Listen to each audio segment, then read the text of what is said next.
இப்போது புதிய அறிமுகம் ஆச்சி ஹோட்டல் சாம்பார் 50 கிராம் ரூபாய் 20 மட்டுமே.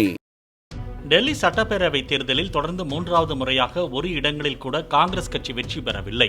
தலைநகரில் கடந்த 2015 மற்றும் 2020 ஆண்டுகளில் நடைபெற்ற தேர்தல்களில் ஒரு இடத்தில் கூட வெற்றி பெறாத காங்கிரஸ் இந்த தேர்தலிலும் படுதோல்வியையே தழுவியது. டெல்லியில் 1998 முதல் 2013 வரை 3 தேர்தல்களில் வென்று ஆட்சி அதிகாரத்தில் இருந்த காங்கிரஸ் அதன் பின் தொடர் தோல்விகளை மட்டுமே சந்தித்தது.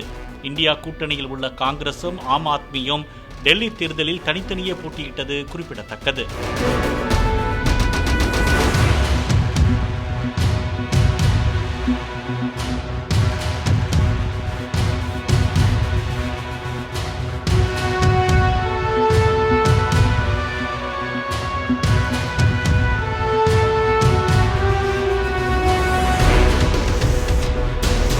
இப்போது புதிய அறிமுகம் ஆச்சி ஹோட்டல் சாம்பார் 50 கிராம் ரூபாய் 20 மட்டுமே.